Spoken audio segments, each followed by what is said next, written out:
जय हिंद दोस्तों, मैं अपूर्व स्वागत करता हूं आपका अपने YouTube channel stand up Bihar में।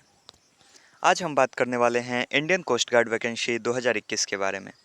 कल रात इंडियन कोस्ट गार्ड ने 350 पदों के लिए वैकेंसी दिया है। वर्दी की चाहत रखने वाले युवाओं के लिए, कोस्ट गार्ड में जाने वाले युवाओं के लिए ये एक बहुत बड़ी खुशखबरी है कि कोरोना महामारी में भी इंडियन कोस्ट गार्ड ने एक बहुत अच्छी संख्या में वैकेंसी दी है। तो आज हम इसी से रिलेटेड बात करेंगे इंडियन कोस्ट गार्ड वैकेंसी 2021 के बारे में। इंडियन कोस्ट गार्ड वैकेंसी 2021 के बारे में बात करने से पहले हम थोड़ा सा इंडियन कोस्ट गार्ड के बारे में बात करेंगे, इसके स्थापना के बारे में, इसके मुख्यालय के बारे में।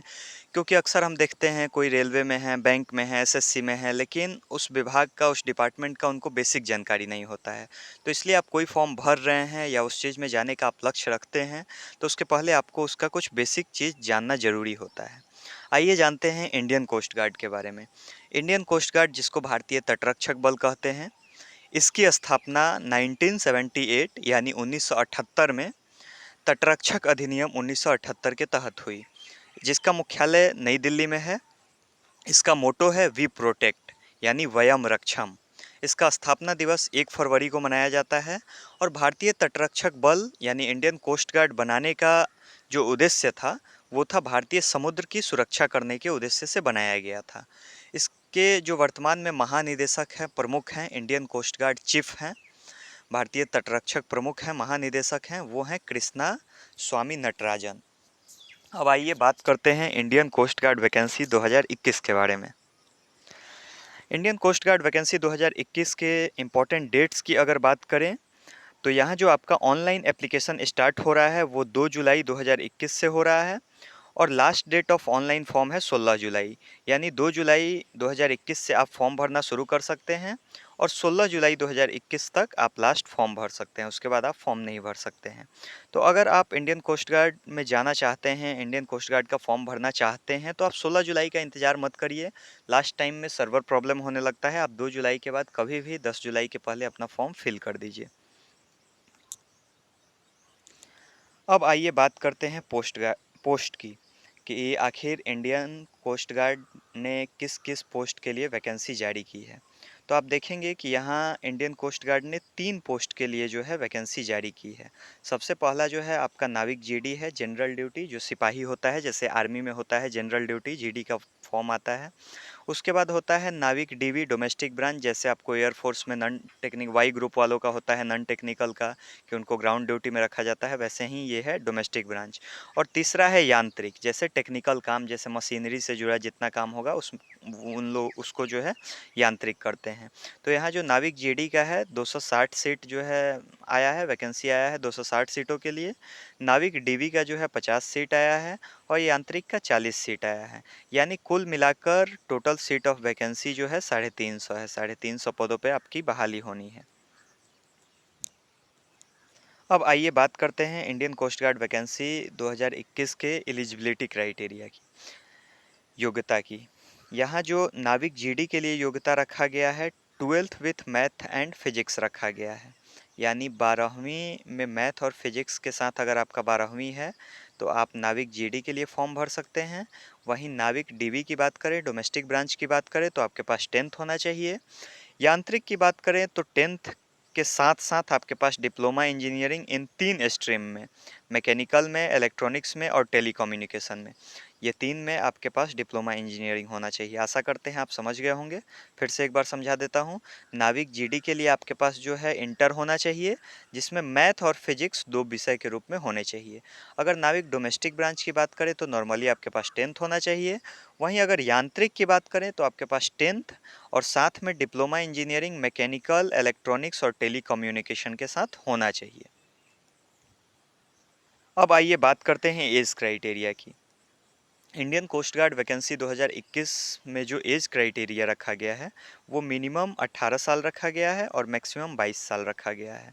यानी अगर आप नाविक, जीडी और यांत्रिक के लिए फॉर्म फिल करना चाहते हैं तो आपका एज 1 फरवरी 2000 से 31 जनवरी 2004 के बीच होना चाहिए। वहीं अगर बात करें नाविक डीवी की, नाविक डोमेस्टिक ब्रांच की, तो आपका एज 1 अप्रैल 2000 से 30 मार्च 2004 के बीच होना चाहिए। अब आइए बात करते हैं एप्लीकेशन फ़ी के बारे में। एप्लीकेशन फ़ी यहाँ जो रखा गया है, जनरल, ओबीसी और ईडब्ल्यूएस का जो है ₹250 रखा गया है और एससी एसटी का कोई फ़ी नहीं रखा गया है। आशा करते हैं आप समझ गए होंगे। जैसे अगर आप जनरल कैटेगरी से हैं, ओबीसी से हैं, ईडब्ल्यूएस से हैं, तो आपको ₹250 फॉर्म फ़ी देना होगा। अगर आप एससी एसटी हैं तो आपको कोई फ़ी नहीं देना होगा। अब आइए बात करते हैं सिलेक्शन प्रोसेस की। किसी भी एग्ज़ाम का फॉर्म भरने से पहले, किसी भी एग्ज़ाम को देने से पहले आपको सिलेक्शन प्रोसेस जानना बहुत ज़रूरी होता है कि आखिर उसमें क्या सिलेक्शन प्रक्रिया होगा उसका, उस सिलेक्शन प्रक्रिया के अनुसार हम फिट बैठ रहे हैं कि नहीं, तभी तो हम फॉर्म भरेंगे। तो आइए बात करते हैं कोस्ट गार्ड वैकेंसी 2021 के सिलेक्शन प्रोसेस के बारे में। तो यहाँ सबसे पहले आपका रिटन टेस्ट होना है, उसके बाद आपका फिजिकल फिटनेस टेस्ट होना है, उसके बाद आपका डॉक्यूमेंट्स वेरिफिकेशन होना है, उसके बाद आपका मेडिकल टेस्ट होना है, लास्ट में होता है फाइनल मेरिट बनता है और उसके बाद आपकी ज्वाइनिंग होती है। अब आइए आगे हम बात करते हैं रिटन एग्ज़ाम के बारे में, रिटन टेस्ट से जुड़ी बातों के बारे में। यहाँ जो रिटन एग्ज़ाम का जो शेड्यूल जारी किया गया है, उसको देखने के पहले आपको एक चीज़ को देखना होगा कि यहाँ जो रिटन का सिलेबस है 5 सेक्शन में बांटा गया है। जैसे सेक्शन 1 के लिए जो है मैक्सिमम मार्क्स जो है 60 रखा गया है, टाइम 45 मिनट्स रखा गया है, टोटल नंबर ऑफ क्वेश्चन 60 रखा गया है। सेक्शन 2 के लिए जो है मैक्सिमम मार्क्स 50 रखा गया है, टाइम 30 मिनट्स रखा गया है और नंबर ऑफ क्वेश्चन 50 रखा गया है। सेक्शन 3 के लिए मैक्सिमम मार्क्स 50 रखा गया है, टाइम 30 मिनट्स रखा गया है और टोटल नंबर ऑफ क्वेश्चंस 50 रखा गया है। वहीं सेक्शन 4 की बात करें तो मैक्सिमम मार्क्स 50 है, टाइम 30 मिनट्स है, टोटल नंबर ऑफ क्वेश्चंस 50 है।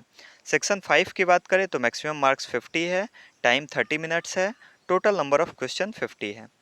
अब यहाँ आप देखेंगे कि नाविक डीवी जो है डोमेस्टिक ब्रांच है, उसको केवल एक एग्ज़ाम देना है, सेक्शन 1 का बस एग्ज़ाम देना है। यहाँ आप देख रहे हैं जो सेक्शन 1 है, बस उसको सेक्शन 1 का एग्ज़ाम देना है। वहीं नाविक जीडी की बात करें तो उसको 2 एग्ज़ाम देना है, सेक्शन 1 का भी और सेक्शन 2 का भी एग्ज़ाम देना है। वहीं यांत्रिक की बात करें तो उनको भी 2 एग्ज़ाम, सेक्शन 1 जैसे यहाँ सेक्शन 1 है और यहाँ सेक्शन 3 है, तो ये जो दोनों एग्ज़ाम का जो क्राइटेरिया है कि कितना क्वेश्चन होगा, कितना नंबर होगा, तो उस हिसाब से उनको सेक्शन 1 और सेक्शन 3 का एग्ज़ाम देना है। वहीं अगर यांत्रिक इलेक्ट्रॉनिक्स की बात करें तो उनको सेक्शन 1 और सेक्शन 4 का जो है एग्ज़ाम देना है। वहीं अगर यांत्रिक मैकेनिकल की बात करें तो उनको सेक्शन 1 और सेक्शन 5 का एग्ज़ाम देना है। तो इस अनुसार आप अपना यहाँ सेक्शन देख लेंगे, नंबर ऑफ़ क्वेश्चंस और टाइम क्या है और कितना मार्क्स का एग्ज़ाम है, ये आप यहाँ से मिला सकते हैं। सेक्शन को देख के आप इसका स्क्रीनशॉट लेके रख सकते हैं। ऐसे अभी ऑफिशियल सिलेबस जारी नहीं किया गया है रिटन को लेके। अगर रिटन का ऑफिशियल सिलेबस आता है, सिलेबस के बारे में पूरा डिटेल्स आता है कि किस किस विषय से क्वेश्चन होगा, कितने नंबर का एग्ज़ाम होगा, तो इन सब डिटेल्स में हम एक वीडियो अलग से फिर से आपके लिए बनाएंगे रिटन को लेके स्पेशली। अब आइए बात करते हैं फिजिकल फिटनेस के बारे में। फिजिकल फिटनेस में आप देखेंगे आपका जो स्टेज 2 होगा वो फिजिकल फिटनेस ही है, फिजिकल फिटनेस टेस्ट ही है। तो यहाँ आपको फिजिकल फिटनेस में जो है 1600 मीटर का रनिंग रखा गया है, जिसके लिए आपको 7 मिनट का टाइम मिलेगा, सॉरी 7 मिनट का टाइम मिलेगा। 1600 मीटर रनिंग के लिए 7 मिनट का टाइम मिलेगा। 20 जो है स्क्वाड अप रखा गया है, स्क्वाड अप मतलब उठक बैठक होता है, बिल्कुल ईजी होता है, 20 उठक बैठक है और 10 पुशअप है जिसको डिप्स कहते हैं। तो ये 3 प्रक्रियाओं से आपको गुजरना होगा फिजिकल फिटनेस टेस्ट में। सबसे पहला जो है आपका 1600 मीटर का रनिंग 7 मिनट में, उसके बाद जो है 20 आपका उठक बैठक होगा और उसके बाद जो है 10 पुशअप होगा। और यहाँ जो है फिजिकल केवल क्वालिफाइंग होता है, इसका मार्क्स जो है मेरिट में नहीं जुड़ता है, बस आपको क्वालिफाइंग करना है। फिजिकल के बाद जो है आपका डॉक्यूमेंट्स वेरिफिकेशन होता है, डॉक्यूमेंट्स वेरिफिकेशन के बाद आपका मेडिकल टेस्ट होता है और उसके बाद होता है आपका फाइनल मेरिट आपका बनता है और आपकी ज्वाइनिंग होती है। आशा करते हैं ये वीडियो आपको समझ में आई होगी, आपको पसंद आया होगा। अगर आपको इस वीडियो से related, Indian coast guard vacancy 2021 से रिलेटेड अगर कोई प्रॉब्लम है तो आप कमेंट सेक्शन में कमेंट करके हमसे पूछ सकते हैं, उसका रिप्लाई हम ज़रूर करेंगे। अगर आपने अभी तक हमारे चैनल को सब्सक्राइब नहीं किया है तो प्लीज़ सब्सक्राइब करिए, बेल आइकन दबाइए। आपके सब्सक्राइब करने से, वीडियो लाइक करने से, बेल आइकन प्रेस करने से हमारा हौसला बढ़ता है। ऐसे ही हम नए-नए वीडियोज़ आपके लिए गवर्नमेंट एग्ज़ाम से रिलेटेड नए-नए नोटिफ़िकेशन, नए-नए अपडेट्स आपके लिए लेके आएँगे। मिलते हैं अगले वीडियो में, तब तक के लिए स्वस्थ रहिए, पढ़ाई जारी रखिए। जय हिंद, जय भारत।